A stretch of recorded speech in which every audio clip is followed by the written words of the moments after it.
Welcome to Navigating the Four podcast, where we discuss all things faith, healing, leadership, and communication. Exploring the topic of communication, I'm Matt Barker, and I'm joined by the other host of the podcast, tackling the topic of faith. We have Freed Hardeman Professor of Bible, Matt Cook. Hey, guys. Exploring the perspective of leadership, we have Assistant Dean of Emerging and Innovative Programs at Freed Hardeman, Mr. Jared Gott. Hello. And exploring all things mental health, we have Director of the University Counseling Center at Freed Hardeman, Mr. Nathan Judd. Hey. As always, thanks for joining us for this episode of Navigating the Four, where we bring you real talk, fresh perspectives, and a few laughs along the way. Whether you're in the middle of figuring life out or just here for some good conversation, you're in the right place. So grab a seat, maybe a cup of coffee, and let's start navigating the four together. All right, today our episode will focus on the topic of faith. So to introduce this episode, it's our faith expert, Dr. Matt Cook. So wow. Matt, look at that. Wow, the faith expert. He's the minister of the bunch, so he's going to introduce kind of what we're talking about today. Pressure. All right, so the title of today is Dead or Alive, Why Some Churches Thrive or Die. I mean, I'm guessing a lot of our listeners and all four of us, we love church. We love our experience, most of our experiences with church. And we want to see our churches thrive for the glory of God. But we've all seen churches that have thrived, and we've all seen churches that have struggled. Right? And maybe we've been a part of those churches and we've seen it struggle for a period of time. Or I think about a lot of people who maybe think about their grandparents' church. Some church that like they watched it, they knew it was thriving at one time, but they've watched it over the past 30 years maybe just slowly dwindle. And either now it's just a shadow of what it once was, or in some cases, like they've closed their doors. And man, it's heartbreaking, right? And so I think it's really interesting to talk about the factors that cause a church to thrive versus the factors that cause a church to die. And I guess up front, I want to say this: we're not out to church bash here, right? It's really, really Right. easy to do that. So that's not our goal. Our goal, though, is to like help by identifying problems and solutions. So I think this is going to be kind of fun for each of you guys to talk about this from your perspective of expertise, right? So first question I'm going to throw out to you guys is this. Let's start with the negative. What might cause a church to struggle in your specific area? So we'll let Jared talk about leadership, Nathan, mental health, Matt Barker, communication. I'll talk about ministry. So Jared, we'll start with you. How have you seen churches struggle and sometimes even die because of leadership problems? So I think to begin my part, and I think this is a good maybe point of clarification before we have any of this, like I don't know where all our listeners are from and their backgrounds. The four of us are all members and or like Matt, you and I both work for, I mean, we are all members of the Churches of Christ. And so if you're listening and you're not familiar with even kind of the organization of the Church of Christ, there's no like national governing body or anything like that. Every congregation is sort of self-governed by its own leadership of church-appointed elders and deacons. And so I think that may inform some of the stuff that I'm saying, because it would be different if I was talking about leadership of other religious organizations. They have like a centralized body that may give directives or guidance or stuff like that. When I'm talking about churches and leadership, it's in some ways maybe a little tougher, but also a more organic and sort of community building thing to have members who are leading, who have been appointed to leadership roles. Yeah, that's true. But I think it is also true that most of the churches, like most evangelical churches in the United States, like failures happen at the local level, right? Sure, yeah. There are some like broader organizations, but even like around here, we've got a lot of Southern Baptist friends. Though they have their Southern Baptist convention, really that's sort of a 1-day, 2-day thing. The real deal is like community churches, Southern Baptist churches, Churches of Christ, like failures happen at the local level. And so, absolutely. So I agree with you. I'm just saying, like, it's still like the principles I think you'll talk about fit anywhere. Right. Though we've got some special challenges probably. So I think that when a specific leadership challenge, and I don't know of a specific example of this necessarily, I just think this is where it could happen on the leadership side of the spectrum, is that what might cause a church to struggle may be a leader's willingness or ability to lead. And here's what I mean by that. We establish leaders based on some biblical principles, right? And are looking to them for spiritual leadership. And I think that is the priority, first and foremost. Like, these people are guiding the members of their congregation, brothers and sisters in Christ, spiritually. But there is also a component of someone may be qualified to lead spiritually. They may, be able to model godly behavior and all these things, but also can they just lead, like in a organizational sense, right? Can you provide a direction? Can you manage a budget? Do you have the skill set to do those kinds of things? And so I think there are individuals who may have a willingness to lead and the spiritual qualifications to lead, but may not have had the life experiences or the ability to lead in an organizational sense that then can lead to a congregation or a church suffering, not because of an intentional, ill-informed bad decision, but just I didn't know I needed to do this. I'm thinking of churches who have run into problems with specifically budgets or managing personnel and stuff like that. And some of those, they're not necessarily spiritual qualities. They're just, has someone ever had to hire and fire somebody? Has someone ever had to manage a budget? I think when those qualities are lacking, that can lead a church to struggle. That's fascinating. I think there's lots of ways that could play out. One of the things that comes to my mind as you're talking about that is like inability to delegate. Like that's something you learn from leadership over time. Absolutely. And I mean, how many church leaders have you seen that like they try to do it all, they get overwhelmed, nothing happens well, when really like deacons, like church members could be doing that stuff. But they either throw it all on the ministry staff or like the elders, the leaders try to do it themselves. Yeah. Or somebody does have a lot of those skills, like the business type skills, right? But then may feel like they don't have the skills to go out and relate to people on an individual level. And so then people don't feel connected with, even though the church is being managed properly. It takes a balance of all these things. It's a really hard ask. Yeah. I remember witnessing personally a smaller congregation that thought the preacher was like, we pay them, so they're supposed to do it all. And that church or congregation is basically non-existent now. People still show up, but I mean, they just kept having preachers come and go. People get burned out, have to do it all. Yeah, absolutely. What about communication, Matt? So communication, Jared and I were talking before the podcast, a lot of the leadership aspects go hand in hand with communication. So when we think about communication and specifically having a clear mission and goals, what do we want our church to be about? Obviously, we find out in the Bible that we need to be about saving souls, all the different things we read about throughout Scripture. But how do we articulate that, right? How do we articulate to the congregation what we want our mission and goals to be? What are we about as a congregation? Are we a mission-minded congregation? Hopefully a lot of different things is what makes up who we are, but how do we articulate that? We can have the best plans and intentions, right? But if we don't communicate that to others, like you talked about delegating, if we could have a plan of how we want to execute something, but if we don't involve others, they're not going to want to stick around, right? The people that want to stay at churches and help are ones that feel included. So part of a leadership's role, obviously everybody's role in this, is we have to include others, make them feel like they are a part of something, that they're a part of the mission and goals that we have. But honestly, communication-wise, from what I've seen at not just the church I attend now, but also any church that you go to, and this is true with businesses or organizations as well, is how do you address conflict? Okay, so if we're thinking about if a church is growing or shrinking, a lot of times that has to do with how members are interacting with each other, right? If you think about a conflict that happened between a large group of people and that doesn't end well because maybe leadership didn't handle that the way they should have. Maybe it's just, we need to be away from each other. Whatever the case is, you could lose a lot of members by one conflict between one or two people, right? You could take sides. There's gossiping probably that's involved with that. So a lot of this goes back to our communication. How is it handled? When we think about it, not addressing conflict, sometimes that goes back to not being transparent. So we're not, obviously there's situations where leadership cannot reveal certain things. We understand that. There's certain things with members of the congregation. We can't reveal things about that, whatever it is. But there's also things that, communication-wise, maybe it feels like we're not being included. We're not, somebody's hiding something from us and we're not being transparent, but also just the conflict aspect. I mean, think about, the church is the people. And people have conflict. People have different personalities. People have differences in opinions on things. How is that addressed? A lot of times that's the health of your church. Do we try to hide it? Do we, say that this never happened?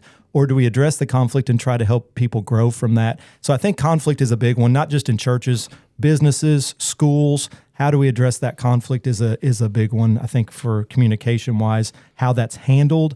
And again, it's like Jared said, this isn't necessarily something that leaders are always trained on, right? We can be a spiritual leader, but are we trained on how to handle conflict? Maybe someone that's a counselor or someone in a field that handles that a lot, maybe is more equipped to do that. But sometimes these leaders that we have maybe just haven't had to deal with that. So they don't know exactly the best way to do that. So I think conflict's a big one, at least for communication. Nathan, what mental health wise, what do you think about? Yeah. Well, I was also just thinking, have you guys ever been in a relationship where there wasn't conflict? I mean, like a long relationship, conflict's just a part of relationship. But when I think about mental health, there's a lot that goes into this. So what might cause a church to struggle in the area of mental health? I have a lot of thoughts that come up. I'm remembering an experience where a leader was asked a question. It was kind of an open dialogue thing. And someone asked him how it should be handled when trauma happens from church leaders or from people in the church, I believe the question was. And the person was kind of on the spot and I think tried to come up with a good answer. So I don't fault him for the answer that he gave, but he said something along the lines of sometimes when a lot of good people are together, good people hurt other good people. And I think that's true. I mean, but when I think the context of the question was like something horrible happened, and then the people who heard that may have had horrible things happen, and what they heard was a church leader say, well, that was a good person. And I think we have to recognize that mental health is real and not diminish it is one thing. Speak about it openly. I'm not thinking about a specific church when I say this, so I genuinely am not don't try to figure out what church it is, but I've heard stories about churches that something happens and they try to keep it hush-hush. So much hurt comes from that. Just being real about mental health, I think, is the first thing. Calling things for what they are, letting people be where they are. You're allowed to struggle. You're allowed to hurt. Also, I think about Bible verses that were used when I was growing up, like don't be anxious about anything, or when Jesus was in the storm at the sea. I remember him saying he rebuked them. That's what I remember, for being afraid. And the Bible doesn't say he rebuked them. It says he rebuked the wind and the waves. And so I've gone back to read Scripture from a lens of, instead of don't be afraid, it's more, don't be afraid, like a comforting thing. And I think we in religion need to be more open to, maybe this is getting into the next question, but more open to the idea that all emotion is God-given. And instead of shaming people for feeling certain ways, letting them be where they are and recognizing God gave them that emotion. So I don't think we've done that a lot. I think things are getting better, at least from the context that I'm in the situation I'm in. But historically, I think we haven't been comfortable letting people feel what they feel. Yeah, and I think with speaking with communication, dealing with mental health, it's not always what you say to people; it's how you say it. Like you mentioned, the way that you say, "Do not be afraid," right? And, or maybe you're almost like you're coming down on somebody, right? So there's different ways to communicate with them. The way that anybody in a church communicates with each other, understanding the needs of everyone that you're communicating with, and understanding if there is some sort of issue going on with them, to make sure that you're sympathetic to that. Try to show some empathy when you're communicating with them, because I think that's a cultural thing too. I think older people are like, well, we'll just, we'll deal with our feelings on our own. We're not going to talk about it. We're not going to communicate about it. And that's something that needs to change, and I think has changed over the years, and it is discussed a lot more. It's not more of a hush-hush thing like you mentioned, but it does need to be communicated. It does need to recognize that these issues are out there and that people need some resources to help them with it. Yeah. And churches can be that resource for them, I think. Yeah, I agree. What's cool about all three things that just got mentioned is how tightly they're interrelated, right? You don't know you've never dealt with conflict as a leader. You've never you want to lead, you have the biblical qualifications, but you've never done it before. Like, you don't know how to deal with conflict.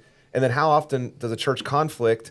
Like, people start leaving, church starts declining, and nobody mentions it. And then 30 years later, like, people like think back to their childhood and it's like, man, this trauma, like church was a disaster because leaders didn't know how to lead and they didn't communicate about a conflict in a church. And man, you got like disaster. Yeah. Like, this can kill churches.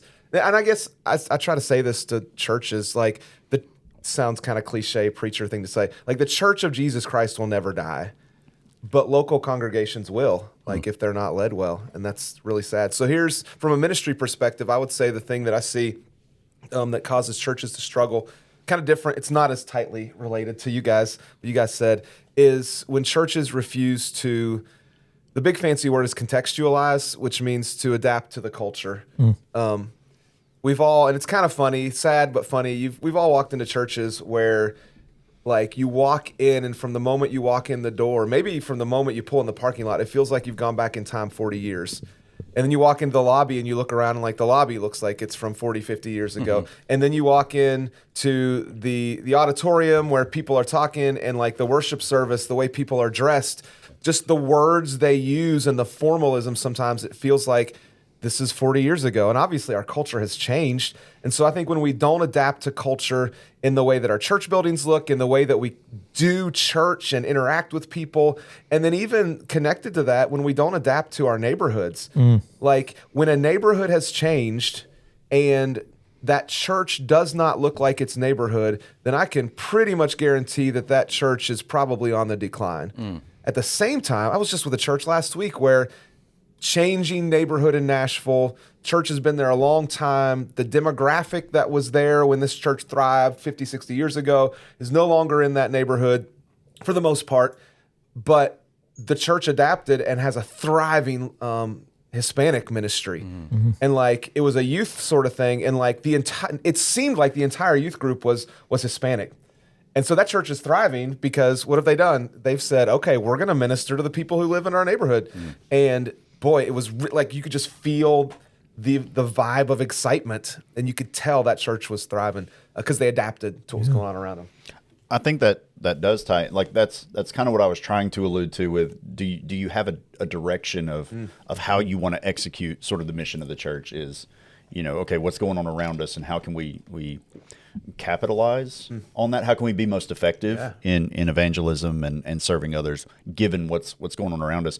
Okay, so we've hit the negative, and I had several, like, I could ask several questions because what you guys said was so fascinating. There's so much, we could probably spend 40 minutes on each one of these, which of course we're not going to do. So let's shift to the positive, right? So those are some negative things that we've seen, and we didn't give too many examples so as to not incriminate any specific places. I was a little worried when you started saying, I visited this church in Nashville. No, it was a positive. There's a bunch of them there. They won't be able to narrow it down. So when churches are thriving, from your area of expertise, what do you think the key, or at least one of, I know there's no single key to success, but what do you think one of the keys to success is for churches that are thriving when it comes to your area? Jared. Okay, so I want to give a book recommendation real quick because I'm sitting here holding this book and I'm about to pull something out of it. But the book is called The Way of the Shepherd by Kevin Lehman and Bill Pintack. Lehman and Pintack, if you're listening, you can throw me a bone for that. But no, it is maybe the best book I've read as far as, like, just a small little book on relevant leadership. And I try to go through it every year or two and have a lot of notes written on it. But one sentence that I've pulled out of this is that your people can forgive you not knowing what you're doing if they can trust you. Right. And so, and this is not a book about church leadership. This is a book just about organizational leadership. And so it's kind of the opposite of, or the other side of the coin from what I just said. If you have, those spiritual qualities, you are willing to lead, you have a heart to lead, and you're leading with authenticity, and you're leading with compassion, and you're leading with grace, and you're leading with humility. If you don't know a specific skill set, people can forgive that and support you and can fill in those gaps so long as they know they can trust you and they're willing to follow you, right? And so I think when you see the key to success for churches that are thriving, It's those individuals who have a heart to lead and have a willingness to lead, actually stepping up and leading despite any deficiencies that they have. And I think we could all think of individuals who we respect and we love who have stepped up to lead in various ways, even though they knew about themselves, I'm not great at this, right? Or I'm not the best person to do this, but having the humility to say, I'm still going to lead. I'm still going to put myself in that position and take on that responsibility and that burden for everybody, but I may need your help to help me lead. I mean, that's servant-based leadership. That's what you're looking for. So I think when we see churches that are thriving, it's because they have those individuals who have built that trust with the people that they're leading, and then they decide, I'm actually going to step up and do the things that have to be done in order to lead. And those great leadership teams, going back to our draft from a couple of weeks ago, right? They're balanced, right? You have different strengths. And so if you can find, ideally, like a great leadership team in a church, each leader has different strengths, and those strengths overcome the deficiencies of others, right? Absolutely. And for that leadership team to have the willingness to say, I'm not great at this part, but this person is, and so I'm going to elevate them and get them to support me. That's huge. Matt? So communication-wise, thinking about why churches, either die or thrive, it's kind of the opposite of what we just talked about when the way that churches maybe die. What are we doing the opposite of that to help us thrive? So if we churches that die have a lack of mission and goals and different things, a clear mission that we're communicating, churches that thrive have that clear mission and they're communicating that effectively to the flock, to the congregation that they serve. And I think it's the way that's done is communication-wise, are they authentic when they do it? Are they real? Are they communicating that message in a way that is that hits home with the congregation that they're serving? Again, like you have to figure out who it is in the congregation, what makes us who we are, and then utilizing the talents of everyone that you can to accomplish that mission. Okay, and a lot of what the mission is detailed out for us in Scripture. So it's not something that's a secret necessarily. But each church is a little bit different maybe on how they execute that because of who the congregation is, who's in the neighborhoods, who are we trying to serve. And I think people can catch on pretty quick if you're not authentic. And so when we're communicating with others, we need to make sure that what we're telling them, our lives, we live out what we're saying. If you find someone that is just not real and they're just not very authentic in the way they're doing it, that they catch on pretty quick to that. And they're not going to want to go to a congregation that people already have that phrase that you hear a lot. Oh, I just don't want to go to the church because they're just filled with a bunch of hypocrites, right? And if we are just reinforcing that idea to them by not being real when we're speaking to them and communicating with them, that just makes that maybe misconception even worse a lot of times. And I think also the thriving churches, like we talked about conflict, they don't shy away from difficult conversations. Growing churches adapt to what happens at different times throughout their ministry.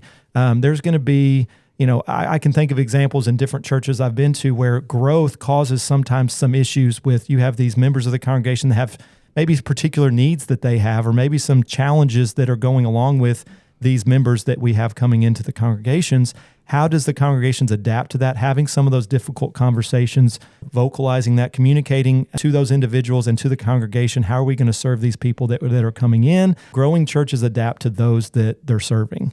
And if we do that, then churches are going to be a lot better equipped to have that growth. If we're closed off to people coming in and not really welcoming them, communicating to them that we're glad that they're there, then they're just going to go somewhere else that they feel like they can use their talents and are valued. So I think some of that goes back to how do we address conflict? How do we address difficult conversations? Are we addressing them, or are we just trying to push it under the rug? That's where we get into, just for example, if you have a conflict and only thing that's being done is just people are trying to just kind of keep it from getting out.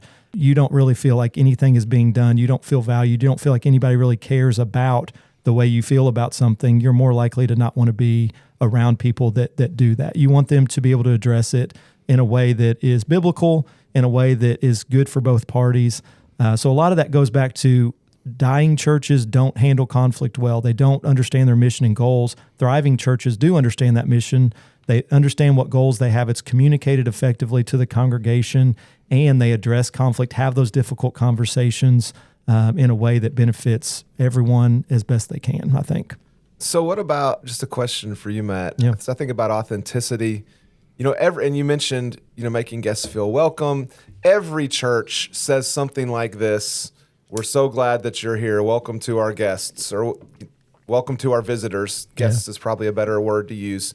How can churches communicate that in a way that is actually authentic and not just a phrase that we say every Sunday? Yeah, I mean, we hear that from the guy that does announcements every Sunday, and it does seem kind of like, it's almost not rehearsed, but it's just kind of something we say. And I think it's not just talking about it in the pulpit, but having these, Jared, what do we call it at our church? The greeters team, something like that. They call it something, but Scott Kemple is the one that's kind of over that, and making sure that we have individuals at an individual level doing that as they come in, trying to make them feel welcome. And usually they pick people for those roles that are very outgoing, have a good personality, genuine, authentic as best we can, because we want those people to feel like they are getting someone that's talking to them on an individual level. So I think, one thing is, not just talking about in the pulpit, but having programs in place that we can utilize people in different roles that have those personalities that really fit well with that, I think is one part of it. There was a church that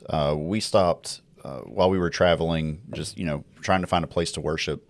And a very, very small congregation, but we were in that area. The timing hit, and so we pulled off. And, it's one of those, you're traveling, so you want to just sort of duck in, and have your time of worship and then get back on the road. And it was obvious we were from out of town and visiting.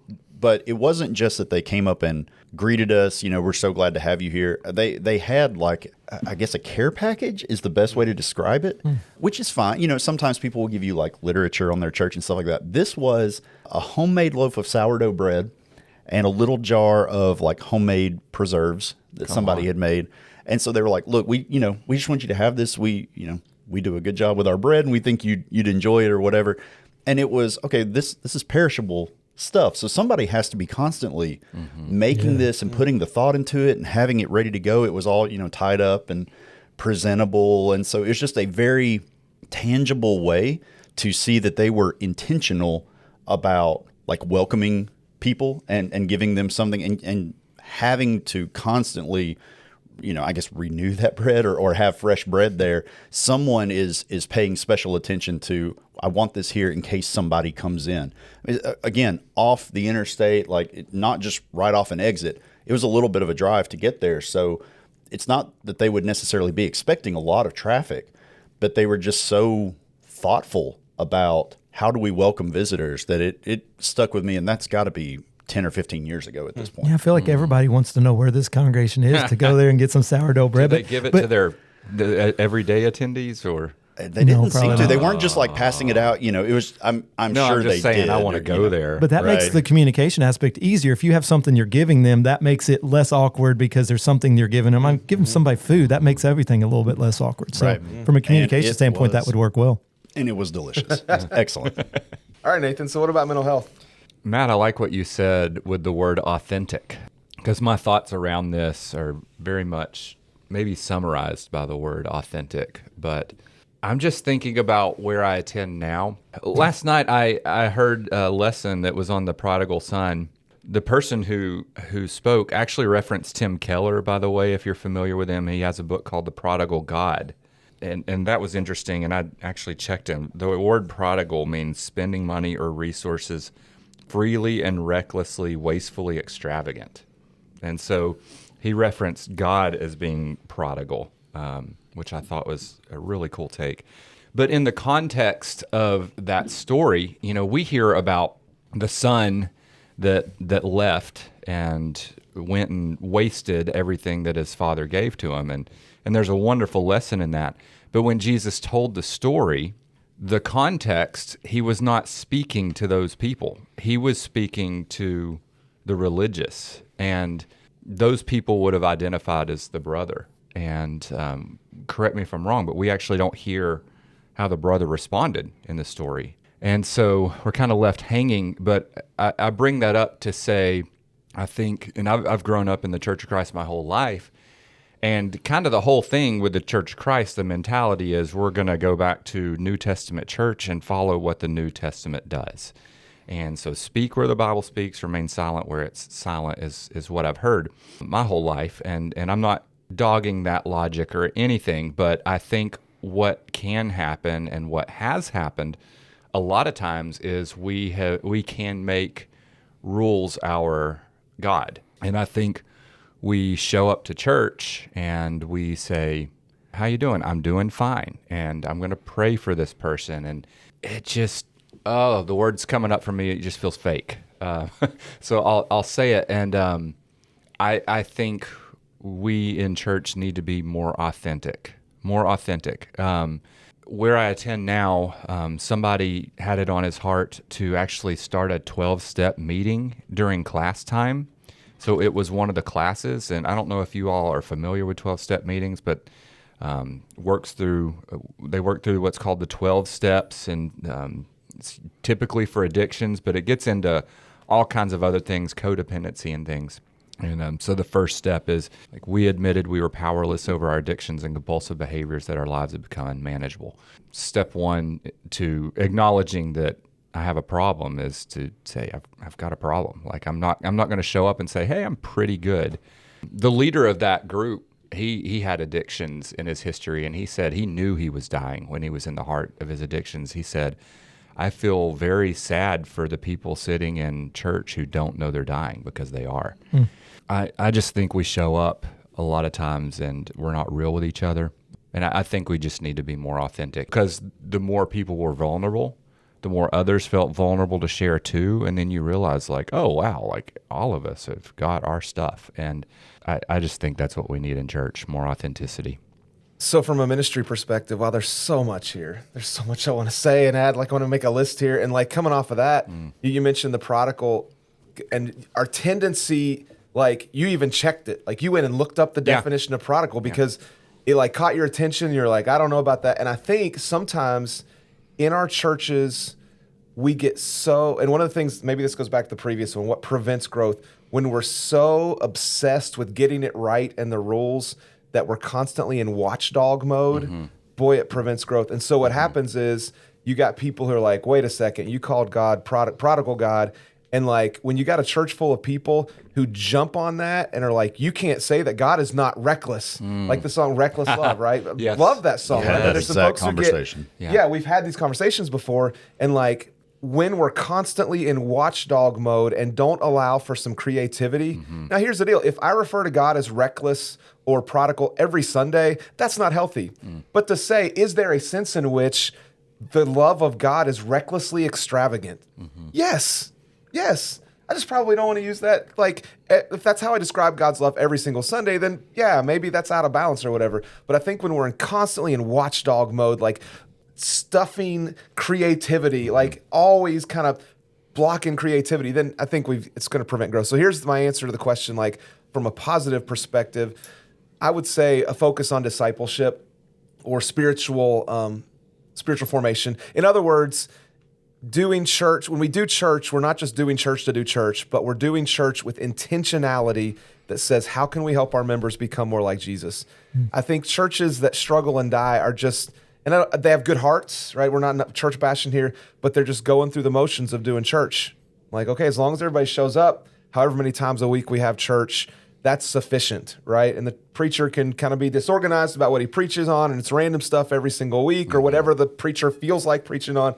But like, I think churches that thrive and grow say, our goal is to help people become more like Jesus. And so we're going to be really intentional every time we're gathered, with every activity we do, that it's geared towards helping people become more like Jesus. One step. Like, if you could encourage church leaders to take one action step based on our conversation today, what would it be, Jared? So from a leadership sense, and this is not a quick step, but I think that if they could do one thing, leaders should sit down to figure out what is the direction that we are moving, right? We are starting with Scripture. We are starting with God's intent for the church. And so looking at our community around, it really goes back to y'all's 3 areas, right? Like looking at the people around us we need to minister to, looking at our own congregants and figuring out what needs they have that need to be addressed. How are we communicating these things? How are we taking care of them? And then figuring out how do we be proactive in these areas within the constraints we may have, instead of just being reactionary. Like a simple example might be, it's summertime, everyone's doing a vacation Bible school, right? And so I think, it's easy to sit down and just say, well, we're going to do a VBS in the summer because that's what churches do. But to what end, right? Like, are we following up for evangelistic efforts? Are we asking people who may visit, do you have needs that we can help address? Is there a plan? Like how are we helping these kids see Jesus during VBS? Or is it just, an entertaining event for them to come to? Just that sort of intentionality with everything, right? Instead of just saying, well, we are doing these things, that's good enough. Is there an actual direction and plan that we're doing to advance the church? Yeah, and that goes along with communication too. The word intentional, I think, is very important. I think Matt's mentioned that. Every one of us has mentioned that. Being intentional in how things are communicated, and for an action step for communication, for example, when we think about making communication a priority, we can have the best intentions of doing things, but if we're not communicating that to those that we're leading, nobody's going to know what great ideas and great plans that we have. So one of the action steps that I've thought about, and I don't know if I've really ever seen this, and y'all could tell me if this is something that in your churches that you have, but we have different groups, different deacons, whatever.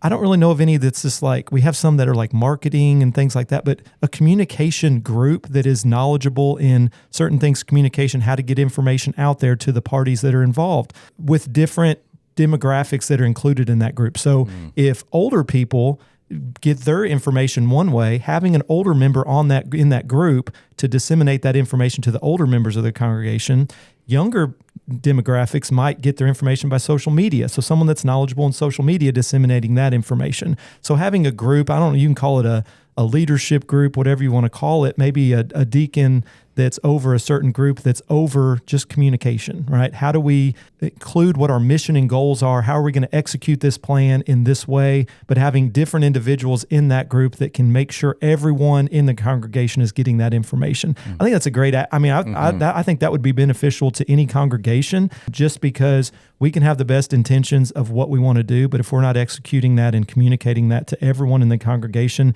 and they're not getting the information they need to hear, then it's kind of going in one ear out the other because they're not getting it. So maybe just having a group of individuals that is one of the main ministries that they have is communication, right? We're communicating what the mission of the church is, the goals that we have.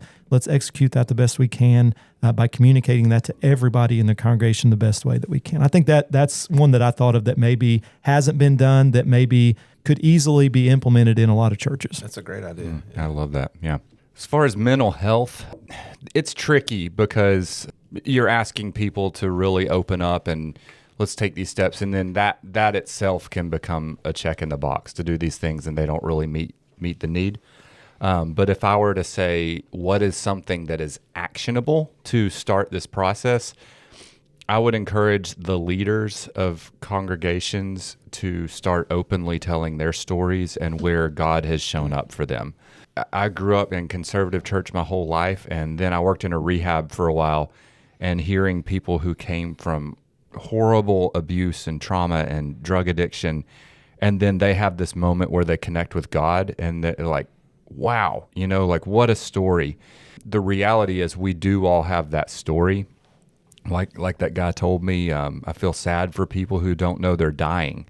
I think people just don't fully get authentic and tell their stories. And then how do we encourage that within a church? I think that has to start with the leadership. If a leader's not comfortable getting up in front of the rest of the congregation, I think they should start with each other and start coming up with a plan for getting that story out. If they're not comfortable doing that, each of them finding a safe person that they do feel comfortable telling their story, because the more you tell your story, the more you have the courage and the comfort to tell it in more open spaces. And if our leaders don't do that, what that sends, the message that could send to the rest of the church is we're all supposed to have it together, and we don't. That's just not true. So the action step, I think, is for leadership to start talking about their vulnerabilities, their struggles, and being more authentic about how God has redeemed them. That's huge. I love that. So from a ministry perspective, I would just say, I think church leaders, especially if they want to slowly turn the ship, which is hard to do sometimes, right? I think you got to make goals, right? Do you have any concrete goals of where we want to go? And that goes back to some of what Jared's been saying. And then the problem, a lot of people have goals. You got to have concrete attainable goals, and then concrete action steps. But for me, I want to add kind of a third part of that, or I guess another question: are our action steps relevant in our culture in 2025? I think a lot of folks will be like, yeah, we have goals, we have action steps, but the action steps are action steps that worked 50 years ago. And so going back to what you said about Vacation Bible School, so that is an example, or whatever event. Okay, here's our goal. We want to grow by this number, or we want to reach this many people. Okay, here are our action steps. Does that action step work today? Has it worked over the past? Because if it's the same thing we've been doing for 10 years and we've only been on a decline, why would we continue to do that thing? Yeah. So I would encourage leaders to be like, okay, here are our action steps to reach our goals. And we're going to ask and be brutally honest, does this action step work in our culture anymore? Any other thoughts that y'all have on anything with what we've discussed today? All right. Well, thanks for joining us on Navigating the Four today. We hope today's conversation sparked something real in your faith, your healing, your leadership, or your communication. If you enjoyed the episode, be sure to subscribe, share with a friend, and leave us a review. Until next time, keep showing up, keep growing, and keep navigating the four. We'll see you next time on Navigating the Four podcast.